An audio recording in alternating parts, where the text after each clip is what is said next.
Hoy nos toca hablar de una de las enfermedades espiritualistas más clásicas y más comunes. Vamos a hablar de la maestritis. La maestritis sería como una obsesión que tienen algunos por encontrar, adorar e identificarse con maestros espirituales. Hoy no nos toca hablar de la cara inversa de la maestritis, que hoy en día incluso casi es peor, que es la de la autosuficiencia radical en términos espirituales, que viene mucho con los tiempos, ¿no? Viene mucho con la falsa sensación de autodeterminación e independencia que esta sociedad, estas falsas libertades que tenemos como entidades independientes. Pero como te digo, hoy nos vamos a centrar en la otra cara de la moneda, que es la maestritis. Hay que tener en cuenta que hoy en día la palabra gurú es prácticamente es peyorativa, por no decir es despectiva directamente. Pero los bodhisattvas, utilizando la palabra que sería más correcta, ya sabes que el sánscrito tiene, como el griego clásico, tiene ciertas palabras que no existen en los idiomas de hoy en día, sin embargo son más precisas a la hora de explicar estos temas.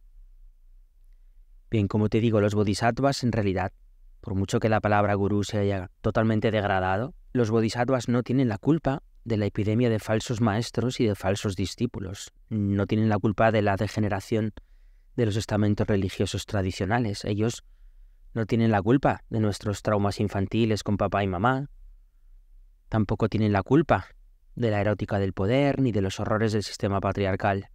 Los bodhisattvas, los verdaderos maestros, insisto, por mucho que la palabra gurú sea hoy en día prácticamente equivalente a estafa, los verdaderos maestros no son responsables de cómo deformamos y malinterpretamos la verdadera jerarquía, con J mayúscula. Ellos no tienen la culpa de nuestra soberbia autosuficiencia, ni, como te decía al principio, ni de las señas de identidad falsa de esta civilización tecnobárbara. Siempre está la pregunta de si se necesita un maestro espiritual o no. De hecho, recuerdo que hay un libro de Mariana Kaplan que creo que se titula ¿Necesitas un gurú? O algo así.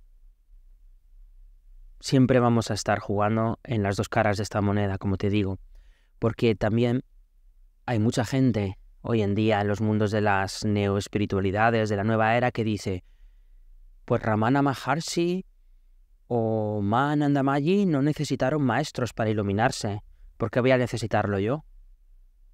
Esto es muy de nuestros tiempos, atribuirnos circunstancias que no nos corresponden ni por espacio-tiempo ni por espacio evolutivo.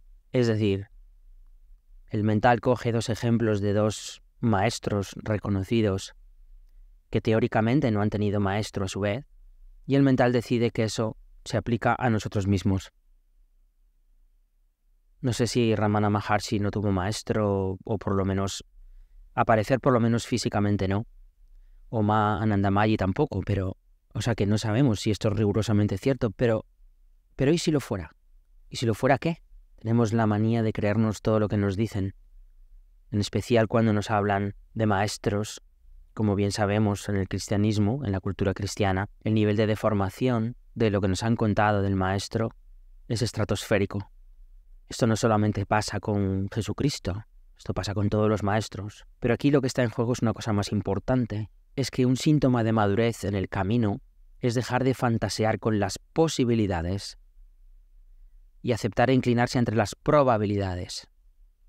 ¿Qué posibilidad hay de que yo tenga o que tenga que tener un maestro? ¿Y qué probabilidad hay? Esto es una pregunta legítima que hay que hacerse. Pero es que mientras cuento con esa posibilidad, esto me hace evadirme hacia un futuro imaginario. Sin embargo, asumir la probabilidad real de algo nos devuelve al presente real. Fantasear con lo que podría ser posible es uno de los métodos favoritos del mental para sacarnos del presente. Porque esto, aplicado al tema de hoy, nos indica que es muy probable que lo posible, es posible no necesitar enseñanza maestro, una enseñanza, un maestro, quizá no sea ni de lejos probable. Ojo que ya no he dicho solo maestro, sino también una enseñanza. De alguna manera, aunque tendemos a personalizar las cosas, el maestro y la enseñanza son la misma cosa. Por tanto, en este contexto, convertir las excepciones en la norma o proponerlas como un ejemplo a seguir carece de utilidad ninguna para el camino espiritual. Es decir, es posible que nosotros no necesitemos que nuestro maestro interior o la gracia de Dios llegue a nuestras vidas de tal manera que no necesitemos ninguna enseñanza ni ningún maestro. Pero a la larga, de una manera o de otra, es bastante improbable. Mira, te leo una cita de Bodhidharma. Dice: si no lo entiendes por ti mismo, entonces deberías encontrar un maestro para ir hacia la raíz de la vida y la muerte. Pero a menos que haya visto su propia naturaleza, esa persona no es un maestro. Solo una persona entre 1.000.000 alcanza la iluminación sin la ayuda de un maestro. Es bastante elocuente, además encima mete el dedo sobre la primera llaga, que es ya no solo las probabilidades y posibilidades de encontrar y tener un maestro, sino de que una persona realmente conozca su propia naturaleza y, por tanto, su propia naturaleza real, esencial, y por tanto esté capacitada para ejercer ese rol. Luego está otro tema más importante, que es que venimos de una cultura jerárquica abrahámica. Tenemos básicamente inscrito en los genes que hay como castas, como jerarquías, como que la autoridad no se puede discutir. Esto es algo que viene de siglos y siglos atrás y todavía, aunque no lo parezca, de alguna manera hay gente que sigue aplicando este sistema prácticamente feudal, hasta inquisitorial, con las enseñanzas que supuestamente componen la nueva era. Sin embargo, el discípulo debe evaluar al maestro y a la enseñanza. Siempre se cuentan muchas historias de cómo los maestros evalúan a los discípulos, de cómo, no sé, leyendas antiguas de cómo las sociedades secretas ponían unas pruebas para ver si la persona, el adepto, saber si la persona era digna de entrar en las filas de esta super sociedad secreta. Sin embargo, todo es muchísimo más sencillo. La tradición, con T mayúscula, entiende, comprende perfectamente la legitimidad que tiene un futuro discípulo de evaluar, de analizar, de poner a prueba, incluso retar un supuesto maestro, con mayúsculas, o una supuesta enseñanza, con mayúsculas. No es que tenga derecho, es que prácticamente es su obligación. En el libro The Alchemy of Transformation del maestro Lee Lothowicz, que no me consta que esté traducido al castellano, hay unos párrafos que te voy a leer porque creo que ilustran muy bien todo esto de lo que estamos hablando. Veréis que hay veces que hay una diferencia abismal entre cómo respondo a unas preguntas u otras. Aunque la pregunta parezca muy sincera, hecha con mucha intención y muy honesta, no por el hecho de que alguien se siente en el borde de la silla, supuestamente prestando total atención, y que parezca como que va a explotar si no se le responde a su pregunta, eso significa que realmente hay atención ahí. Puede que no haya atención alguna.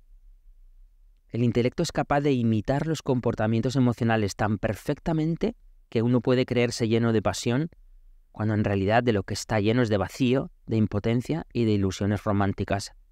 Hasta cierto punto, las preguntas que hacéis deberían ser vuestra forma de decidir si el instructor es un simple embustero, un oportunista, o si por el contrario hay algo de valor ahí. Tanto América como Europa están hasta arriba de instructores que no son más que basura. No se puede expresar de otra manera. Son completos fraudes. Pero incluso así, la mayoría de ellos son muy inteligentes, muy listos, se conocen las parábolas y de vez en cuando lo bordan. Aún así, mi consejo es que sigáis con la ropa puesta y que no perdáis de vista la cartera. Y mantened a esos apestosos lejos de vuestros hijos también. La capacidad de un instructor de ser listo no es un signo de integridad. Cualquiera que se destaque presentándose a sí mismo o a sí misma como instructor o instructora, por lo general exhibe cierta inteligencia. En vez de buscar listezas, lo que deberías poner a prueba es mi capacidad para servirte, o bien mi intención de aprovecharme de ti, si voy a ayudarte o no. A ver, no te lo voy a poner fácil. Voy a hacer que tengas que esforzarte para ponerme a prueba. Intentaré ser un poco travieso y algo provocativo, con la esperanza de que cuando tengas una verdadera pregunta, o si sientes algo real, lo saques y no te cohibas. Fin de la cita. Creo que es bastante esclarecedor. Con este tema nos podemos enfrentar a unas falsas dualidades. Por ejemplo, vamos a hablar de dos opciones, la opción A y la opción B. La opción A es que puede que pensemos que el maestro es una venerable entidad a la que se debe obediencia y sumisión, a quien honrar y a quien jamás de los jamases debemos, menuda soberbia, poner en tela de juicio ni por favor evaluar, ¿verdad? Bien, pues es dudoso que un maestro, si realmente lo es, comparta exactamente este planteamiento. La opción B sería la contraria, es decir, puede que pensemos que aquí nadie es más que nadie, que todos somos Dios y por tanto nos sobra y nos basta con el gurú interno, que hay que ponerlo todo en duda por sistema, todo es discutible y relativo, y que no hay que ensalzar ningún maestro, ningún sistema, ni entidad, ni práctica, ni método, ni libro, ni nada. Que las normas las ponemos nosotros mismos, porque ya somos mayorcitos y espiritualmente maduros. Es dudoso, también, igual que en la opción A, es dudoso que un maestro, si realmente lo es, comparta exactamente este planteamiento. Ni A ni B. Luego tengamos en cuenta un detalle, es que no solamente existe el inconsciente colectivo, o más bien podríamos decir el infraconsciente colectivo, sino que también existen los egos y los conscientes colectivos y hasta los genes colectivos. Y los maestros se organizan, entre comillas, son limitaciones del lenguaje, teniendo en cuenta estas circunstancias. Por tanto, hay una tendencia en muchos mundos de la nueva espiritualidad y de la nueva era de adoptar rápido y mal sistemas y enseñanzas como de otros siglos y otros tiempos, pero es que no siempre es literalmente trasladable el método de enseñanza, ni por tanto de ascesis de oriente a occidente, ni de sur al norte, no tiene por qué serlo. Es asombrosa la tendencia de los occidentales a traducir el lógico descontento con nuestros sistemas en una adopción irracional y sin criterio de folclores, metodologías y creencias que están a 3.000 años o 3.000 kilómetros de distancia. Esto es muy típico de hoy en día. Este es el típico modus operandi mental, reaccionar contra el mental colectivo de uno, adoptando sin fundamento ninguno el mental colectivo de otros. Luego, respecto al tema de la idolatría que se suele tener con muchos supuestos gurús, hay que tener en cuenta que todo en la vida manifestada es polar. Por tanto, todo conlleva su contrario. Por tanto, si en una enseñanza, en un grupo, en un colectivo espiritual, en realidad donde sea, pero lo que nos concierne es la supuesta espiritualidad, si potenciamos la idolatría hacia arriba, esto es una ley, abriremos la puerta ipso facto a la tiranía hacia abajo. La una siempre va a ir de alguna manera con la otra. Ambas, idolatría y tiranía, y sus primas hermanas. Las primas hermanas de la idolatría y la tiranía, ¿cuáles son? Pues son la fascinación, desilusión, reverencia, menosprecio, alguneo, ninguneo, obediencia ciega, indisciplina ciega. ¿Vemos? Vemos las polaridades. Ambas, todas estas polaridades son caras de la misma moneda. Pero si nos interesa realmente un trabajo espiritual de desprogramación, aquí no estamos para comprar ni vender nada. Todas estas monedas no nos tienen que valer nada. Cuando especulamos, alguien en algún lado acaba pagando el precio. Esto en los sistemas de idolatría hacia arriba y tiranía hacia abajo, prácticamente se cumple siempre. Y todos los que han pasado por muchos grupos espirituales saben perfectamente de qué estoy hablando. Además, siempre estaremos tarde o temprano metidos en una especie de círculo vicioso de creernos mucho una enseñanza o meternos mucho con la fascinación con algún maestro o instructor para luego, básicamente, decepcionarnos, entre comillas, ¿no? Eso pasa. Siempre he dicho que hay muchísimo paralelismo en cómo funciona la gente hoy en día respecto a sus relaciones sentimentales, cómo cogen y dejan parejas, a cómo cogen y dejan enseñanzas y maestros. Se parece bastante. Pero es que cuando inevitablemente nos decepcionamos de un maestro, de un instructor o de una enseñanza, pues no deberíamos echarle la culpa al instructor espiritual que nos ha decepcionado, porque sencillamente no la tiene. La autora que te he dicho antes del libro Necesitas un gurú, Mariana Kaplan dice que un factor que hace difícil discriminar entre el verdadero y el falso instructor es que el ego no quiere realmente encontrar un verdadero maestro y punto. El verdadero maestro es el mayor enemigo del ego, una amenaza directa que asegura más pronto que tarde su muerte. El ego quiere un maestro jugoso, falso. En realidad, con toda esta dinámica de los maestros y de las enseñanzas y los instructores y los grupos que se forman en torno a otro ser humano, en realidad nos toca un ejercicio de autoanálisis y autoconocimiento. ¿Qué deseamos realmente? ¿Un superpapá? ¿Una supermamá? ¿Un salvador? ¿Un embajador de la tierra prometida? ¿Un proveedor de supuestas perfecciones? ¿Simbiosis? ¿Necesitamos intercambios, relaciones? ¿Un entorno protegido? ¿Socializar?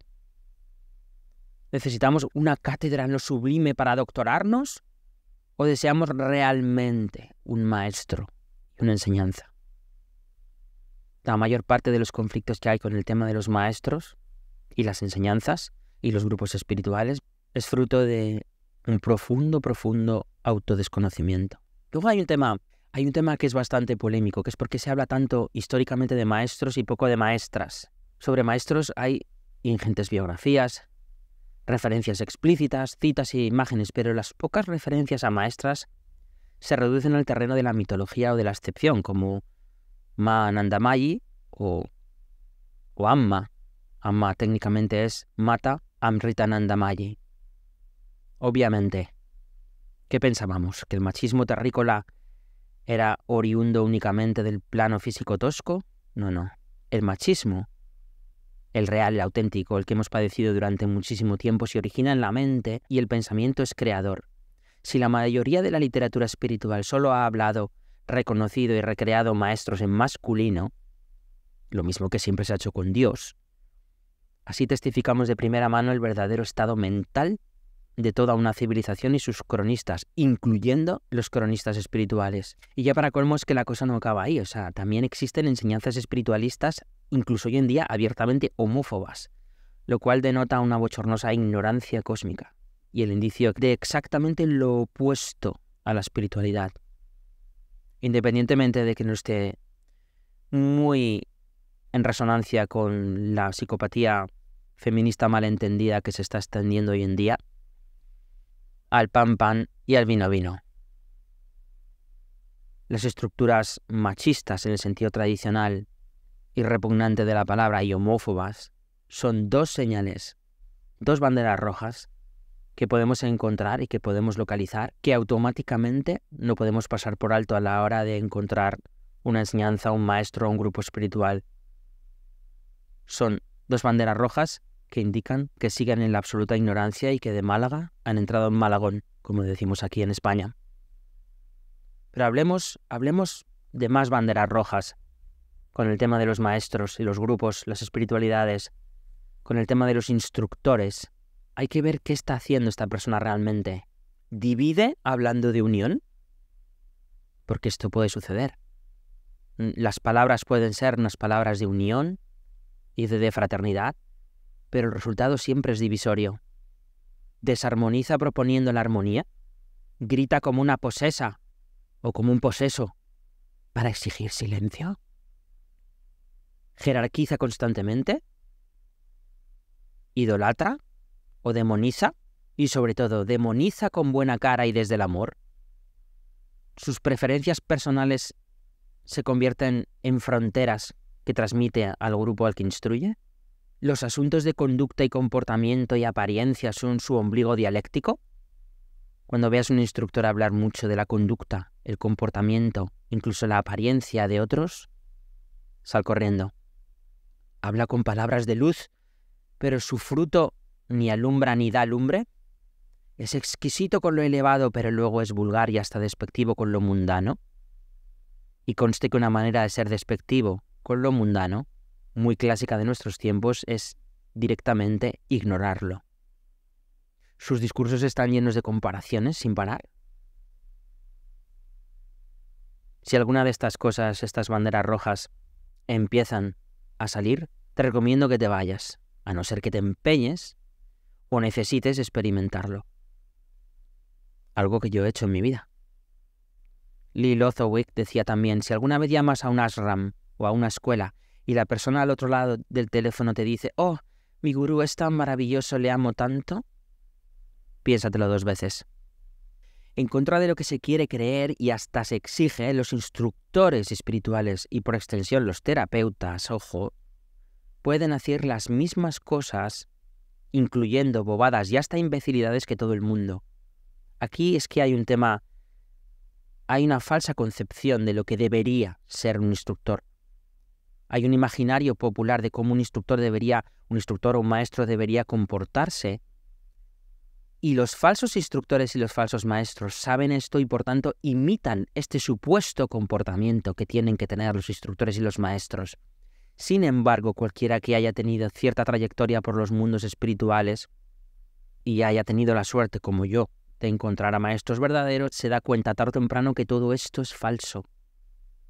Los verdaderos maestros no atienden para nada, no se atienen para nada, o no tienen por qué atenerse obligatoriamente para nada, a todas esas supuestas características que tienen los, entre comillas, verdaderos maestros.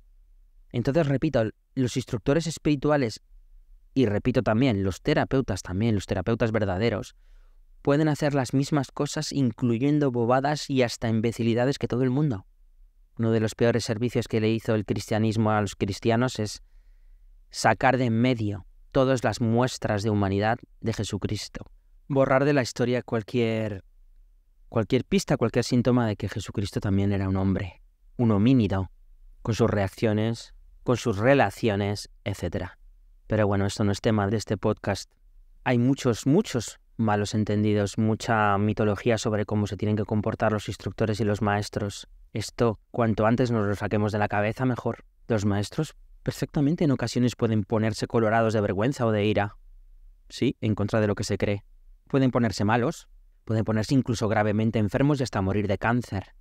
Parece una tontería lo que estoy diciendo, pero yo he llegado a escuchar en entornos espiritualistas que este maestro no tendría tanto nivel si luego se murió con una enfermedad así, tal y cual. Estas cosas te prometo que están mucho más al orden del día de lo que te puedes creer. Un verdadero maestro, por mucho que sea completamente legítimo, puede quizá apegarse o identificarse con cosas. Es posible. Luego también podríamos hablar de qué nivel, ¿no?, de apego y de identificación, pero en fin, podría ocurrir. Y también lo contrario. También puede desapegarse y desidentificarse de cosas. Un verdadero maestro y un verdadero instructor puede hablar con exquisita delicadeza, pero también puede mal hablar en momentos concretos. Pueden no cambiar de opinión o rectificar 3 veces más. Pueden, pues, quedarse quietos o luchar. Aceptar cosas o rechazarlas. Paralizarse o sobreactuar. Pueden poner la otra mejilla o devolver la bofetada añadiendo otra más. Pueden ser carnívoros, crudiveganos y todo el espectro entre medias. Pueden saber un poco o no saber nada en absoluto acerca de algo. Pueden no saber qué decir o olvidarse de lo que estaban diciendo. Pueden ser heterosexuales, pero también pueden ser homosexuales, transexuales, pansexuales o lo que sea. Un verdadero maestro también puede decir que sí a cosas supuestamente materiales y decir no a cosas supuestamente espirituales. Pueden ser asertivos sin que signifique ser absolutistas y también pueden defender algo testarudamente o con las mismas pueden pasar olímpicamente de todo. Sí, los maestros estos que tanto admiramos también pueden tener personalidades, incluso energías abiertamente incompatibles con las de otros. Otra cosa es lo que harán ellos con esta incompatibilidad. También pueden dedicarse a cosas no espirituales con el mismo fervor y pasión que a las espirituales. En ciertos momentos pueden no mostrarse emocionales, empáticos ni comprensivos con las entidades del mundo exterior. Pueden incluso ni querer interactuar con ellas bajo su propia responsabilidad, es decir, pueden perfectamente no hacernos ni caso porque no les dé la gana. Resumiendo, los instructores espirituales pueden no cumplir ni una sola de las elevadas y correctas expectativas que los dulces nuevaéricos o estrictos espiritualistas asocian con las personas de alto nivel conciencial o con las almas evolucionadas. A estas alturas de la película esto debería ser una obviedad, pero la experiencia demuestra que inconscientemente no es tan obvio. Hay muchas cualidades que se pretenden atribuir y hasta se exigen sine qua non a quienes ejercen responsabilidades en el ámbito espiritual. Pero en realidad, ni tales atributos ni sus contrarios tienen obligatoriamente que ver con la transmisión de tipo espiritual. Quien crea que es así, vive dentro de su propia iglesia. Y ahora hablando de casos concretos, los maestros nunca se han atenido realmente a esas supuestas normas de la corrección espiritual. Por ejemplo, Ramana Maharshi murió de cáncer, como tantos otros. Yogi Ram Surat Kumar fumaba como un carretero. Arnaud Desjardins vivía como un burgués y se calzaba de vez en cuando le apetecía un buen bistec, por no hablar de Osho. En fin, que este da para 5 podcasts. Lin Lozowick era muy ordinario cuando le daba por ahí. Hasta soez. Era el líder de varios grupos de rock y aunque era de origen judío vivía como un patriarca musulmán. Y no voy a explicar por qué vivía como un patriarca musulmán. Pero incluso vámonos más arriba, entre comillas, la mayoría de las referencias biográficas de Buda coinciden en afirmar que para emprender su ascesis, Siddhartha lo abandonó todo, incluyendo a su esposa Yashodhara el mismo día que dio luz a su primer hijo. Esto es un detalle que por supuesto resulta inconcebible, cuasi delictivo a la mentalidad común. Queda por completo fuera del esquema y se presta a todo tipo de prejuicios de ignorantes, pero en el camino, con mayúsculas, en el camino hay encrucijadas que obligarán al buscador a pasar por encima, totalmente por encima de cualquier convención social y moral aleatoria. Y pagar el precio, claro. Por algo, la Iglesia Católica, en cuanto entró en la barrena ortodoxa anticrística en la que sus jerarcas se empeñan en descender, falseó el verdadero papel de María Magdalena y en general de todas las mujeres que aparecen en los evangelios, bueno, o que son desaparecidas de ellos. Esto ocurre todo el rato así hasta el infinito. La pregunta es, ¿qué nos importa más? ¿La correcta imagen de nuestro desprogramador? ¿Que cumpla con las aleatorias moralidades, ritos y apariencias de su tiempo y su región? ¿O realmente desprogramarnos? Hay un pequeño extracto del Evangelio, por supuesto apócrifo de María Magdalena, que es del año... no se sabe, es del año 30 al 180 después de Cristo, más o menos. Te lo leo. Leví le dice a Pedro: siempre tienes la cólera a tu lado y ahora mismo discutes con la mujer enfrentándote con ella. Si el Salvador la ha juzgado digna, ¿quién eres tú para despreciarla? De todas maneras, él, al verla, la ha amado sin duda. Avergoncémonos más bien, y revestidos del hombre perfecto, cumplamos aquello que nos fue mandado. Prediquemos el Evangelio sin restringir ni legislar, sino como dijo el Salvador. Terminado que hubo Leví estas palabras, se marchó y se puso a predicar el Evangelio según María. Con razón este Evangelio es apócrifo. Otra cosa distinta son otro tipo de cualidades, las cuales sí son requisitos esenciales para quien pretenda trabajar transmitiendo verdades espirituales. Son cualidades que sí dibujan la frontera entre la cualificación y la descualificación. Por ejemplo, la coherencia, una muy importante. Otra sería la experiencia directa y corroborada de lo que se transmite. Y en general, un alto grado de fiabilidad. Estas 3 características sí que son importantes. Y no lo que parezca o deje de parecer. Si hay vocación espiritual auténtica, se puede ser cualquier cosa. Se puede ser el hijo de Belcebú, lo que sea, menos incoherente, poco fiable o desconocer en la práctica de lo que se habla. Es decir, carecer de experiencia directa de lo que se enseña. Si el instructor no cumple estas condiciones básicas, las consecuencias de su irresponsabilidad no tardarán en manifestarse. Repito, esto lo sabe muy bien toda la gente que tiene ciertas experiencias en grupos espirituales. Pero es que casi es preferible tratar con un canalla coherente, que sabe lo que es incapaz de cumplir, que sabe quién no es y que sabe qué no hace, que con un santo incoherente que no sabe quién es ni lo que hace. La palabra santo entre comillas, claro. El mundo de la nueva espiritualidad está lleno de personas que no saben ni quiénes son ni lo que hacen. Hasta la próxima.